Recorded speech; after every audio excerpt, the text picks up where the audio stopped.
Bueno, en esta presentación vamos a hablar de lo que es la conformación y realización de un programa de optimización de uso de antimicrobianos. En sí, los antimicrobianos han posibilitado el avance en la medicina con la disminución de la mortalidad que ya conocemos, han permitido el desarrollo de procedimientos terapéuticos que se asocian además a una alta probabilidad de aparición de infecciones graves, como los trasplantes, la ventilación mecánica y otros procedimientos invasivos, y son de los medicamentos más utilizados en el hospital. 1 de cada 3 pacientes va a recibir un tratamiento antimicrobiano durante su hospitalización y aproximadamente el 60% de los pacientes recibe al menos una dosis de antimicrobianos durante su estadía. Pensemos en todos los pacientes que reciben algún tipo de intervención, procedimiento quirúrgico y reciben profilaxis.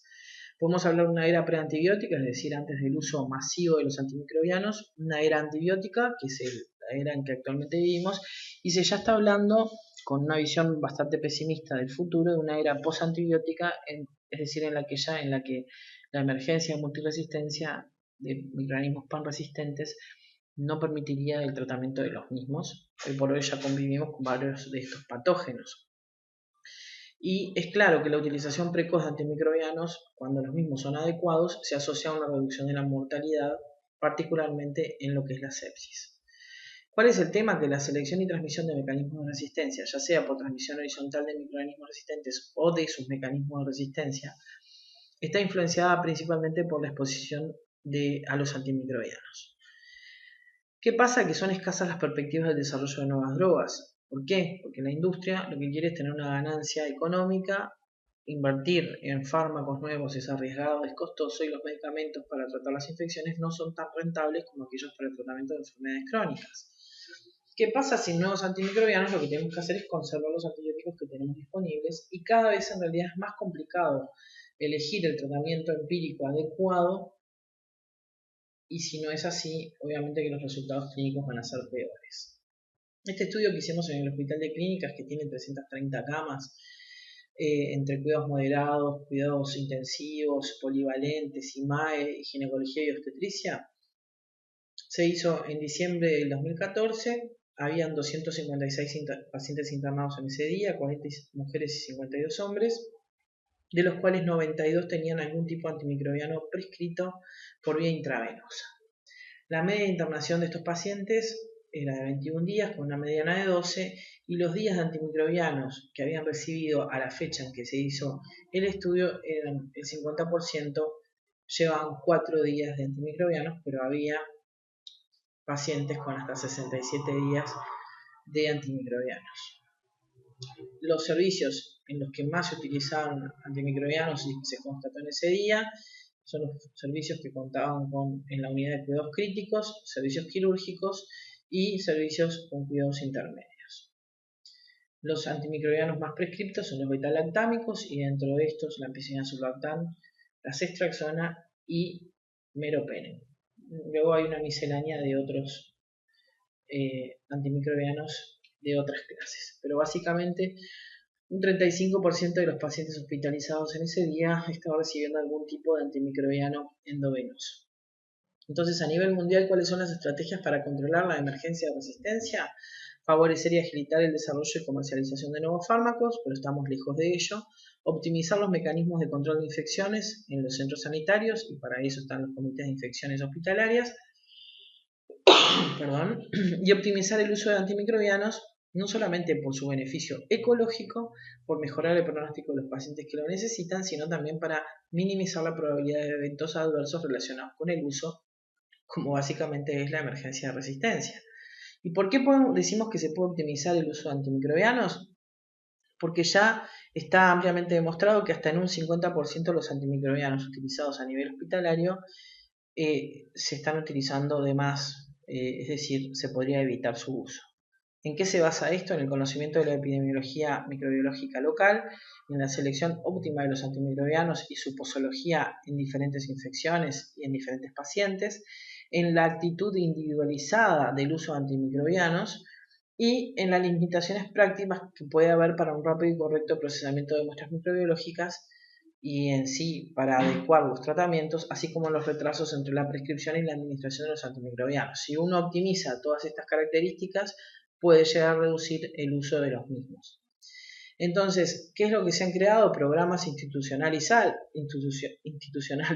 optimización de tratamientos antimicrobianos, los Stewardship Programs, que no tienen una traducción literal al español, pero que básicamente lo que hacen es funcionar como instrumentos de ayuda al prescriptor en la toma de decisiones sobre la utilización de antimicrobianos, priorizando los aspectos no impositivos y formativos frente a los restrictivos. Es decir, es basarse en una estrategia en la mejora continua, contemplando los distintos aspectos del uso apropiado de los antimicrobianos. Se puede definir como el esfuerzo mantenido de una institución sanitaria para optimizar el uso de antimicrobianos en vistas a mejorar los resultados clínicos de los pacientes con infecciones, minimizar los efectos adversos asociados a la utilización de antimicrobianos y garantizar la utilización de tratamientos costo eficaces. Son programas de mejora de calidad que deben de ser programas institucionales y que deben ser liderados por profesionales con el mayor reconocimiento científico-técnico en cuanto al uso de antimicrobianos, el diagnóstico y tratamiento de enfermedades infecciosas. Para esto se debe constituir una comisión de antibióticos que puede estar en el marco de lo que es un CIH, y en esta comisión de antibióticos se tendría la competencia de dirigir la política de antimicrobianos del centro, lo que sería el marco de referencia natural para el diseño e instauración de un PROA. ¿Cuáles son las actividades de campo del PROA? Bueno, que un grupo operativo, al que bajo la tutela de esta comisión de antimicrobianos se le encomienda el diseño, desarrollo, implementación, seguimiento y evaluación de este programa de optimización de antimicrobianos. Es decir, es un programa estratégico para toda el área hospitalaria. Y el primer objetivo del mismo sería trabajar con el clínico para ayudar a que cada paciente reciba el antimicrobiano más adecuado con la dosis y la duración correcta, para evitar el uso excesivo de antimicrobianos, el uso indebido e incluso el abuso de los mismos, lo que es más marcado obviamente a nivel comunitario que a nivel hospitalario. Este último ítem, y reducir al mínimo el desarrollo de resistencias tanto a nivel del paciente individual como a nivel de la unidad en la que estoy aplicando el programa, así como a nivel del centro en el que aplico el programa y posteriormente a nivel de la comunidad. Entonces, la óptima selección, dosis y duración del tratamiento antimicrobiano que resulta en el mejor resultado clínico para el tratamiento o la prevención de una infección con una toxicidad mínima sobre el paciente y con un mínimo impacto posterior en la eventual emergencia de resistencia. Esto es la base de las 4D del tratamiento antimicrobiano óptimo, es decir, prueba correcta, dosis correcta, decalar cuando sea apropiado y duración correcta del tratamiento. ¿Cómo debe integrarse un PROA? Cada centro debe trabajar según los recursos con los que cuenta. No hay un único molde. Retrasar la creación de un PROA porque no se cuentan con todos los individuos que deben integrarlo puede llegar a ser calamitoso. Debe contar con un médico en enfermedades infecciosas o con un farmacólogo clínico, idealmente con ambos, y trabajar en estrecha colaboración con los representantes de laboratorio microbiológico, con los de epidemiología y con los de gestión, y lograr la participación temprana de los líderes de opinión de la institución, lo que eventualmente va a mejorar la aceptación y aplicación de este programa. Se necesita el compromiso de la dirección para dedicar recursos de todo tipo al programa. Se debe nombrar un responsable único de los resultados del programa y debe haber un responsable líder farmacéutico con experiencia en el uso de estas drogas. Se deben implementar al menos una de las acciones recomendadas en los programas de optimización de antimicrobianos que existen a nivel mundial, como por ejemplo sería la necesidad de evaluar la continuidad de un tratamiento después de un periodo de tratamiento inicial o si se debe suspender el mismo. Se debe hacer un seguimiento de los patrones de prescripción y de las resistencias a antimicrobianos y con esto generar informes que sean volcados al staff para que lo conozcan y siempre hacer educación para poder llegar a una prescripción óptima. ¿Cuáles son las intervenciones para mejorar el uso de antimicrobianos? Puede haber intervenciones persuasivas basadas en la educación, en la auditoría, en la retroalimentación y en el uso de pautas y la adherencia a las mismas. Puede haber intervenciones restrictivas como es el formulario de restricción y aprobación previa o órdenes de parada automática de antimicrobianos o formularios de pedido básicamente, o puede haber intervenciones estructurales, es decir, exigir registros computarizados o los algoritmos de ayuda a la decisión de selección de antimicrobianos que sean informatizados. Básicamente tengo dos grandes enfoques. Un enfoque que es basado en la preprescripción con utilización restrictiva, Es decir, hay ciertos antimicrobianos que están restringidos y que se debe tener su autorización previa por un equipo específico de médicos, y aquellos médicos que no están autorizados a prescribirlos deben tener la aprobación o la autorización de estos otros para poder utilizarlos. ¿Cuál es la contra? Que cada vez que se utiliza este tipo de estrategia aumenta el uso de los antimicrobianos que no están restringidos.